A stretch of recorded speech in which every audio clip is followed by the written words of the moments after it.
কালকে 4 সালে তাফসীর হবে। বাম হাত দিয়ে মানে বিড়ি সিগারেট খাবে, বাম হাত দিয়ে চা খাবে, ডান হাত দিয়ে সিগারেট টানবে করে। আরে কত হুজুর দেখলাম রে, না কয়টা হুজুর দেখছে, এ হুজুর ওইটা করলো, হুজুর ওইটা করলো, এখানে কোনো গবেষণা হবে না, 4 সালে দেখবেন গবেষণা হবে। কথা বল। আর বাংলাদেশের কিছু কিছু বুড়ো হায় রে পাজি বলবো কি একটু, ছেলে মেয়ে বড় হয়েছে, বিয়ে শাদী হয়ে গেছে, ছেলে বিদেশ গেছে, টাকা পাঠাচ্ছে অথবা চাকরি করতেছে, টাকা পাঠাচ্ছে, খালি বিড়ি খায়, নামাজ জপ, আসরের আগ দিয়ে যাওয়ার 4 চলে যা বসে ওই যে বসে এক বসায় রাত 11টা, খালি চা খায় আর বিড়ি খায় আর সাবিব খানের ছবি দেখে। বিড়ি যারা খায় তাদের হাত দিয়ে গন্ধ, মুখ দিয়ে গন্ধ, দাড়ি দিয়ে গন্ধ, জামা দিয়ে গন্ধ, টুপি দিয়ে গন্ধ, চাদর দিয়ে গন্ধ, আমার হয় সন্দ, ওর বউ থাকে কেমনে রে আল্লাহ রে, যখন ঠিক কিনে টাটকা বিড়ি খায়, বর মুখের কাছে তখন মুখ লেয়, বউ খালি মুখ ঘুরায়। স্বামী কয় তুমি মুখ ঘুরো কে, তোমার মুখের কাছে মুখ নেই। কয় শরমও করে, লজ্জাও করে, এই মাত্র তুমি টাটকা বিড়ি খেয়ে আমার মুখের সাথে মুখ লাগাইছো, তোর পাশার সাথে তোর মুখের গন্ধ বেশি। মানে বিড়ি খাওয়া আমি নিষেধ করছি না, ব্রাশ করতে পারো না, বউ তুমি কষ্ট দাও। বিড়ি খাওয়া জায়েজ আছে, একজন হুজুর বিড়ি খাওয়া জায়েজ আছে, খাগা আমার কি, বিড়ির সাথে লেখা আছে খালি মরবি, খালি ক্যান্সার হবে, কথা কন, তারপরও খায়, ওই জায়গায় ভয় পায় না। আবার কয় বিড়ি খাওয়ার দোয়া আছে, কম কি, হুজুর পান খাওয়া দোয়া জানেন, কম আমি তো পান খাই না, তাওয়াটাকে জানেন, কম হ্যাঁ মোটামুটি জানি, আমি বললাম না, বললাম তো, বলে হুজুর বিড়ি খাওয়ার দোয়া আছে, কম কি, আল্লাহ মা ফিমা বিড়িটা, চিন্তা করলে কি ডাকাতের ডাকাত। বিড়ি খাওয়া জায়েজ আছে একটা জায়গা, কয় জায়গা বিড়ি খাওয়া, কয় জায়গা জায়েজ বলবো কি, সেটা হলো বাথরুমে বসে বিড়ি টানবে, টয়লেটে বসিয়া মানুষ, টয়লেটে বসিয়া মানুষ বিড়ি যখন টানে, বিড়ি মধুর মধুর লাগে, বিড়ি মধুর লাগে, সিল্লে বলুন ঠিক কিনে। আমার মনে হয় টয়লেটে যারা বিড়ি খায়, শুধু বিড়ি খায় না, গুও খায়।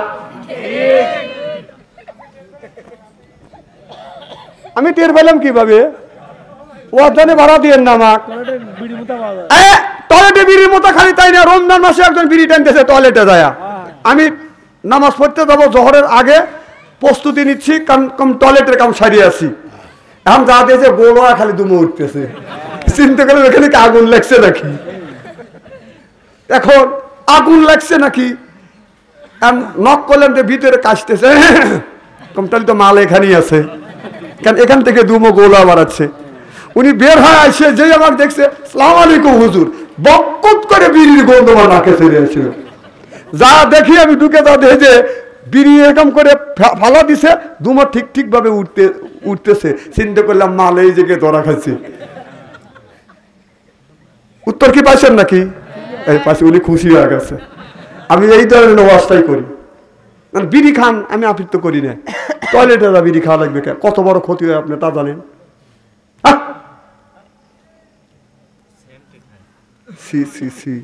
মানুষের রুচিবোধ এতই নিচে নেমে গেছে, টয়লেটে যা বিড়ি খাওয়া লাগবে নাকি, তো আমি দেখি নেই।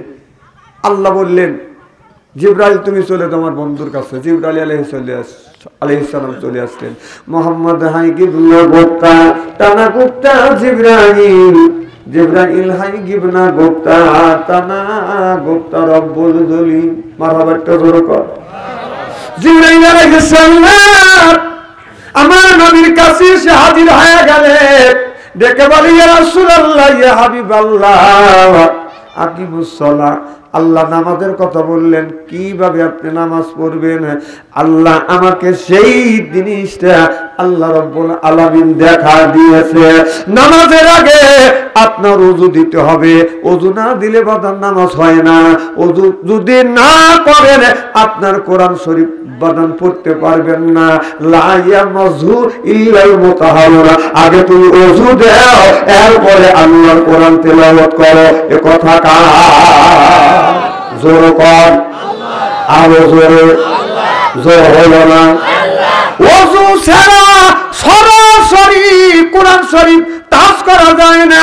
লা ইয়ামাযহু ইল্লাল মুতাহহারুন। আগে তুমি ওযু দাও, তারপরে পবিত্রতা অবলম্বন করে আল্লাহর কোরআনটা তুমি ধরো, কোরআনটা তেলাওয়াত করো, কোরআন পড়ো, কোরআন বোঝার চেষ্টা করো, গবেষণা করো, রিসার্চ করো। এ কথা হলো আল্লাহর সিল্লা সিল্লা কর মারহাবা।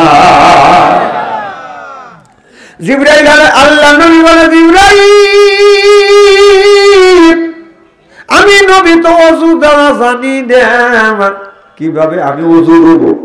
এবার জিবরাইল আলাইহিস সালাম বলে, ইয়া রাসূলুল্লাহ, ইয়া হাবিবাল্লাহ গো, নবী গো, আমি সর্বপ্রথম ওযু দেই। আল্লাহর নবী জিবরাইল আলাইহিস সালাম শিক্ষা দিয়েছে, একটা বদনা বাদাম নিয়ে আসলেন, একটা মস্ক নিয়ে আসলেন। জিবরাইল আলাইহিস সালাম একটু করে পানি ডালে, এই রকম করে বাদান হাতটা ধৌত করে, আবার একটু করে পানি ডালে, আবার হাতটা ধৌত করে, আবার পানি নাই ধৌত করে, আবার তিনবার করে পানি নাই ধৌত করে, আবার পানি নাই ধৌত করে, তিনবার করে পানি নেয়, কবজা পর্যন্ত ধৌত করে। এরপরে আপনার তিনবার করে বাদান কুলি করে, তিনবার করে নাকি পানি নেয়, তিনবার করে মুখমণ্ডল ধৌত করে, তিনবার করে কেনে পর্যন্ত বাদান ধৌত করে। সেরে মুসবা করবার পরে এরপরে টাকনু পর্যন্ত বাদান ধৌত করে। সিল্লে এখন সুবহানাল্লাহ। এইভাবে জিবরাইল আলাইহিস সালাম এইভাবে ওযু শিক্ষা দেওয়াইছে। এরপরে আমাদের দেশে আগেকার মানুষ বাদাম বদনা দিয়ে ওযু দিত, বাদাম তিনবার করে ডাইন হাতে পানি নিত, তিনবার করে বাবাদের কবজা পর্যন্ত ধুইত। আর এখন ট্যাপ বাড়াইছে, এর মানে হলো ট্যাপের মধ্যে ওযু যেভাবে আমরা ওযু করি, তিনবার করে পানি দেওয়া লাগে, একবার এরকম করে চুবইয়া খালি এইরকম করে। কথা কয় না, কথা কয় না, এই ওয়াজ তো করবে না মোল্লারা, জানে যে এই ওয়াজ যদি করি ওরা নামাজ সহি হয়ে যাবে, তাহলে শয়তান তো পাম দিবে পারবে না। আমাদের নামাজ কিভাবে হবে কর, এই ট্যাপ আছে ওযুই নষ্ট করে ফেলছে। জিবরাইল আলাইহিস সালাম ওযু শিক্ষা দিচ্ছে আল্লাহর রাসূলকে, তিনবার করে ডান হাতের কবজা পর্যন্ত ধৌত করো, তিনবার করে পানি নিয়ে বাম হাতের কবজা পর্যন্ত ধৌত করো, তিনবার করে কুলি করো। কুলিটা তিনবার ঠিকই আছে, নাকে বানু তিনবার ঠিকই আছে, এখানেও ঠিকই আছে, এখানে তিনবার না, ট্যাপে এইরকম করে ছাড়ে দেয়। কথা কয় না, কথা কয় না, এইগুলি ছাড়েন না। এই অবস্থা আলিয়ার পারবা করবে না, এই অবস্থা খালি করা লাগে আমার না। কথা কি অবস্থা বলতেছে নাকি? আলী একবার কথা যেই কছে, আলী একবার বলতেছে, বাবা কুতুর মরে তুই মরিস না, এতই সস্তা মরা, পাবলিকে সাইজ করলে না এখনই মরবে কর না। কোরআন হাদিসের বাইরে কোনো কথা বলছি নাকি? তাহলে শুরুর কি দেখলাম? মানে একজন লোক পরীক্ষা দিবে, যেই সামনে টেবিল আসছে, উনি টেবিল বেড়ে দিচ্ছে, টেবিলও কাঁপতেছে। স্যার বলতেছে তুমি কাঁপো? কাকা না স্যার আমি কাঁপতেছি না। না তুমি কাঁপতেছ, টেবিল লড়তেছো? না স্যার কাঁপতেছি। না কাঁপতেছ? কাজে আপনি প্রশ্নের কাগজ দিয়ে দেখেন কাঁপার দেখছেন কি? শুরুর দেখলেন কি কেমন শুরু? আচ্ছা, আমি অবাস্তব একটা কথা বলবো না, বাস্তবের সাথে মিল করে কথা বলি আমার ভাইরা। তাহলে আল্লাহ বললেন আমি আল্লাহ আমার কোরআন তুলি দো, সুবহানাল্লাহ। কোরআন আল্লাহর নবীকে জিবরাইল আলাইহিস সালাম ওযু যখন দিলেন, রাসূল দেখে দেখে বাদান ওযু দিলেন, আল্লাহর নবীকে টেলিং দেওয়াছে। এরপরে বলল, ইয়া রাসূলুল্লাহ, ইয়া হাবিবাল্লাহ, কাবার দিকে আপনারা মুখমণ্ডল ঘুরিয়ে দেন বাদান। কাবার দিকে মুখটা যখন ঘুরিয়ে দিলেন, এরপরে আল্লাহু আকবার বললেন। আল্লাহর নবী বললেন, আল্লাহু আকবার। আপনি এইভাবে দিলু চলবে। সহিহ হাদিসের মধ্যে আমরা বর্ণনা পাইছি, হাতটা এইরকম একটু পথ হবে, এইভাবে হলে সহি। সুবহানাল্লাহ বললেন না? আর কত লোক বাদাম রে কানে উলো দেয় এইরকম করে, মনে হয় বল্লার সাইড কাইপিয়ার যাবে। কথা বল, মানে নামাজটাকে যে কি মনে করছে, এইরকম করে উলো দেয় দিয়ে এরকম করে না। কথা বল, চিড়িয়াখানার থেকে বান্ধ রয়েছে, নামাজকে এইরকম নাকি? অনেক হাজি আছে নামাজ পড়ে এরকম করে। আমি বললাম যে এইরকম তুমি চাপড়া কেরাওয়াত করতেছ, সূরা ইখলাস জানেন? কানা হুজুর সূরা ইখলাস জানেন না, কুলোর সূরা জানি। চিন্তা করতেন হাজি হজ করে আইছে, হজ করে আসার পরে সূরা ইখলাস জানেন না, কুলোর সূরা জানে। আর একজনে বললাম যে আপনি যে আঁটুর উপর হাত রেখে তাসাউদ পড়া জানেন? কানা হুজুর তাসাউদ পড়ি না। কম কি পড়েন? আত্তাহিয়াতু পড়ি। কম আত্তাহিয়াতুকে জানেন? হে হুজুর জানে। কম কন্ত আত্তাহিয়াতু লিল্লাহি রাব্বিল আলামিন আর রহমানির রহিম। কম খুব সুন্দর হইতেছে। মানে এইভাবে যদি হাজি মানুষ হজ করে আছে, এইভাবে যদি নামাজ পড়ে, নামাজের 12টা বাজা ছেড়ে দিবে। কত কোন টাকা আমার ভাইরা, আল্লাহ নবী আকিমুস সালাহ, আল্লাহ নবীকে নামাজ শিক্ষা দিচ্ছে। আল্লাহ নবীকে এই রকম করে শিক্ষা দিলেন জিবরাইল আলাইহিস সালাম যেইভাবে শিক্ষা দিচ্ছে, সেই হাদিসটা আমি আপনাদের সামনে বাদান আলোচনা করা শুরু করেছি। আল্লাহু আকবার বললেন, এইভাবে শক্ত করিয়া ধরো। সুবহানাল্লাহ তো বললেন না? ইমামে আযম আবু হানিফা রাহমাতুল্লাহ আলাইহি এই হাদিসটাই বাদান পালন করছে। আমরা যারা হানাফি মাযহাবের মানুষটা বাদান এইভাবে করে বাদান ধরছে। আপনার ইমামে আজম আবু হানিফা রাহমাতুল্লাহ আলাইহি এইভাবে শিক্ষা দিয়েছে আমাদের ওস্তাদরা। এই যে ওস্তাদ আছে, ওস্তাদরা আমাদের শিক্ষা দিয়েছে এইরকম করে ধরো, কেউ যেন এসে টান দিয়ে হাতটা খুলবে না পারে। সুবহানাল্লাহ তো বলে কর। আর এখন কিছু মুসল্লি নামাজে দাঁড়াইয়া হাত এইরকম করে বাঁধে। ওরা যে নামাজটাকে কি মনে করতেছে ওরাই জানে, আর আল্লাহ জানে। নামাজ কি এইরকম নাকি? উনি কিভাবে এরকম না, মানে না পড়লেও হয় না, এখানে এরকম করিয়া মানে সুহর দোকানদার। নামাজের সাইজ কি? নামাজ পড়ো, নামাজের মতো নামাজ পড়ো। সুবহানাল্লাহ কর। রাসূল বলছে এইভাবে নামাজ পড়ো, আমি নবী যেইভাবে নামাজ পড়ছি, সাল্লু কামা রাআইতুমু উসাল্লি, ওইভাবে নামাজ পড়ো। আমি নবী যেইভাবে নামাজ পড়ছি ওইভাবে নামাজ পড়ো। রাসূলের নামাজের মতো নামাজ যদি না হয়, এইটা কাঙ্ক্ষিত মানের নামাজ হবে না। ওই নামাজ পড়িয়া আল্লাহর জান্নাতে যাওয়া যাবে না, আল্লাহর জান্নাতের চাবি বাদান পাওয়া যাবে না। এই নামাজটা যদি পড়ি মানুষকে দেখানোর জন্য, এই নামাজটা রোজা রাখার মতো রোজা রাখো। আল্লাহ নবী বললেন, আমি রাসূল যেইভাবে আল্লাহ রোজা রাখার হুকুম দিয়েছে, আমি নবী ওইভাবে রোজা রাখছি, ওইভাবে তোমরা রোজা রাখো। রোজা রাখলে বেশি কথা বলবে না, রোজা রাখলে মানুষের সাথে বেশি কথা বলবে না, বেশি আড্ডা দিতে যাবে না, বেশি বেশি করে কোরআন তেলাওয়াত করো, জিকির আজগার করো, আওয়াজ থেকে আমার মাওলা খুশি হয়ে যাবে। আর আমাদের নামাজ রোজাটা মানুষকে দেখানোর জন্য কবি বলেছে, মানুষকে দেখাতে তুমি পড়ো হে নামাজ, ওই নামাজে হবে না ভাই পরকালের কাজ। ও তুমি জানি হইয়া ধরো যদি এইরকম আলেমের সার, ওই নামাজে হবে না ভাই পরকালের কাজ। রোজা রেখে সোজা যদি না হয় তোমার মন, লোক দেখানো বোঝাতে নে লাভ কি কারণ। ও তোমার বন্ধ না হয় বুঝার, তোমার স্বভাবেরই দার, ওই নামাজে হবে না ভাই ওই কবরের ওই কাজ। নবী বলে জীবনে তোর গুনাহ সীমানি, মক্কায় গেলে রক্ষা নাই তোর কিয়ামতের দিন। ও তুই দোজখবাসী হবি সেদিন, হবি দোজখেরই লাশ, ওই নামাজে হবে না ভাই কবরের ওই কাজ। চিল্লে বলুন ঠিক কিনে? আমার নবী জিবরাইল আলাইহিস সালাম যেইভাবে নামাজ শিক্ষা দিয়েছে ওইভাবে বাদান আল্লাহ নবী বাদান নামাজ পড়েছে। আল্লাহ বললেন, বন্ধু রে, নামাজ তুমি খালি পড়লেও হবে না, তুমি এই নামাজটা কায়েম করবার জন্য নামাজটা কায়েম করো। আল্লাহ নবী বললেন, আল্লাহ নামাজ কায়েম তো আমি বুঝি না। আল্লাহ বুঝাইল নামাজ কায়েমটা হলো তোমার ঘরের তোমার সদস্য যারা আছে এই বাড়ির মধ্যে নামাজটা কায়েম করো। অর্থাৎ আপনাদের মহল্লার মধ্যে যতগুলো মানুষ আছে এই মানুষ প্রত্যেকটা মুসলমান মুসলমান ঘরে ঘরে নামাজ পড়বে। এর মানে হলো বড়াই গ্রাম থানার মধ্যে যতগুলি মুসলমান আছে প্রত্যেকটা মুসলমান নামাজ পড়বে। অর্থাৎ নাটোর জেলার যতগুলি মুসলমান আছে প্রত্যেকটা মুসলমান নামাজ পড়বে। আপনার আমার কথা কি বুঝতেছেন? না না, বাংলাদেশের মানুষ তো টাটকা ছাড়া বাকি কথা বোঝে না। টাটকা ওয়াজি করবো। যেমন আপনাদের কি গ্রাম? গোপালপুর উত্তর পাড়া, খালি গোপালপুর গ্রামের মধ্যে খুঁজলে একটা উলঙ্গ আর ল্যাংটা মানুষ কি বাদান পাওয়া যাবে?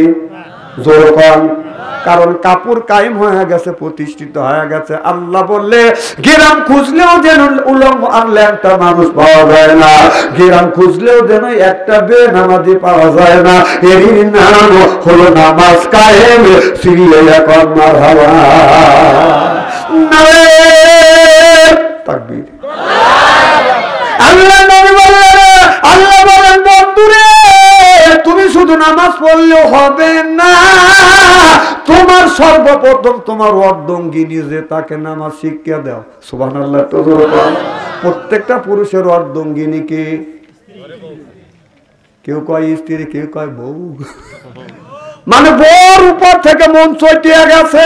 কথা কন, কারণ মন চটার একটা লাইন আছে, সেটা হলো টাচ মোবাইল ফোন। কথা বল না কেন?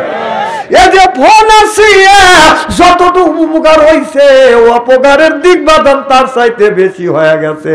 আপনার ওই ঘরের মধ্যে বাদান আল্লাহ নবী বললেন তোমরা যখন শুইতে যাইবে ডান কাতে শুইবে, বিবির একই বালিশে শুইবে, মুখোমুখি হয়ে শুইবে। কথা কি বুঝতেছেন? শোয়ার সময় সূরা ফাতিহা যদি আপনি দুইবার পড়েন, এক খতম কোরআন পড়া সওয়াব আল্লাহ আমলনামায় লিখে দিবে। এরপরে তিনবার ইখলাস পড়বেন, এক খতম কোরআন পড়া সওয়াব আপনি পাবেন। এরপরে তিনবার সূরা ফালাক পড়বেন, তিনবার সূরা নাস পড়িয়ে হাতে এইরকম করে ফুনিয়ে সর্বশরীর এইরকম করে তেল যেমন মালিশ করে এইরকম করে মালিশ করিয়ে আপনি ঘুমিয়ে পড়বেন। সারা রাত আপনার ঘুম হবে আরামের ঘুম, কোনো টেনশন থাকবে না। সিল্লা বলুন মারহাবা। আর আমরা যখন বিবির কাছে ঘুমোতে যাই, কিসের ডান কাত আর বাম কাত মনেই নাই, তার ফোন ফোনলি এইরকম করিয়া শুরু করে দিল। কথা কয় না? স্বামীর হাতেও টাচ ফোন, বিবির কাছেও টাচ ফোন। স্বামী দক্ষিণ পালে মুখ দিয়ে, বিবি উত্তর পালে মুখ দিয়ে শুরু করছে, দুইজন দুই পাল্লে। কথা কন না কেন? তারপরে স্বামী একটা মহিলার সাথে কথা বলতেছে, লক্ষ্মী রে এত সুন্দর ঠোঁট, কি সুন্দর তোমার বুড়ো, কি সুন্দর তোমার চোখ, টানা টানা চোখ, তুমি একটা কিস দাও। তখন মোবাইলের মধ্যে কিস দেয়। বউ বলে তুই কার কিস দিলি? হুজুর মাইন্ড করেন না, মানুষকে বুঝানোর জন্য কথা আমার বলতেই হবে। না না, এ হুজুর তো ইয়ং ম্যান, এতে এটা বোঝে না, এগুলি খুব বেশি বোঝে। আর এসব হুজুরের কাছে এগুলি না, এগুলি তো আগেকার মানুষ না। এ হুজুরে ভিউজ হয়েছে, আমরাও ভিউজ হয়ে গেছি। আচ্ছা, আমি যে কথাগুলি বলতেছি কথার মধ্যে কোরআন হাদিস বর্তমান প্রেক্ষাপট কি আছে? দরকার আছে। কোরআন হাদিস দিয়ে বর্তমান প্রেক্ষাপট মিল আছে। মৌলানা কথা বলে না, এই নমস্কার মানুষকে আল্লাহ রাস্তা আনা যাবে না, এটা অন্যায় করা যাবে না, এটা ন্যায় করতে হবে। ন্যায়ের পক্ষে কথা বলতে গেলে জেল খাটার দরকার হলে জেল খাটবো, জরিমানা দেওয়ার দরকার হলে জরিমানা দেবো, প্রয়োজন হলে ফাঁসির মঞ্চ চড়বো, বাতিলের সব অবস্থায়।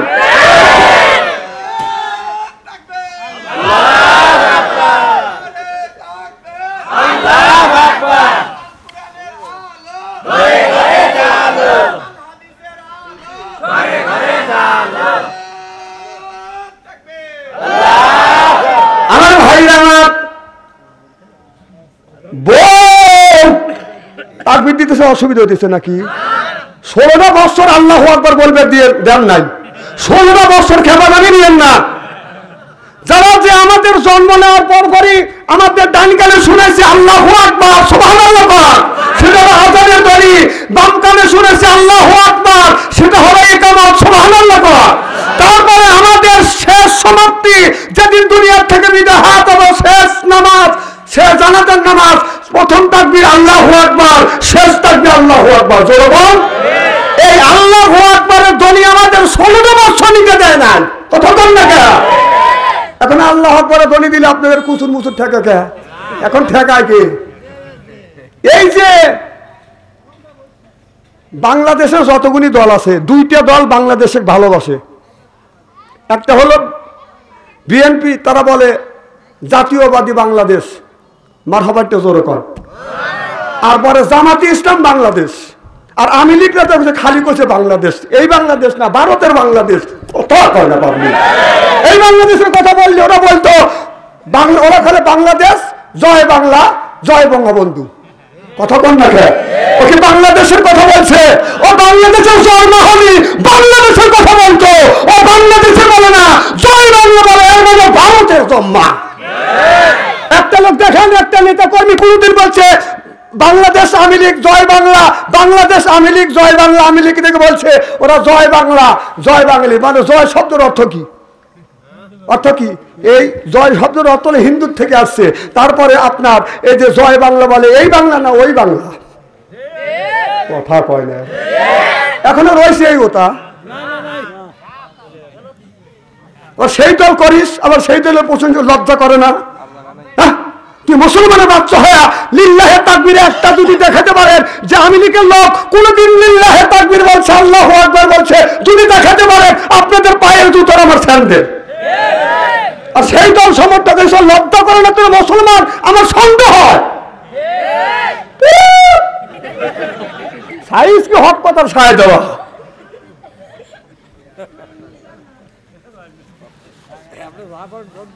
না না, আমি কোরআনের বাইরে যেতেছি না, এইগুলি আছে। তা আমরা মুসলমান আল্লাহু আকবার বলবো, আমাদের কেন তুমি বাধা দিলে? তুমি বাধা দেওয়ার কে? আজকে বাধা দাও, আজকে আসো। যারা থাকবে কিভাবে? ঠিকই আছিল, ওরা খালি ছাত্র নামায় নাই, হাজার হাজার মানুষের উপরে নির্যাতন করছে। জামাত বিএনপি যারা করছে তাদের যত অত্যাচার করছে, রাত্রির বেলা তাহাজ্জুদ নামাজ পড়ে কাঁদিছে। শুধু ছাত্রদের আন্দোলন ওরা যায় নাই, ওরা আল্লাহর গজবে পালাইছে।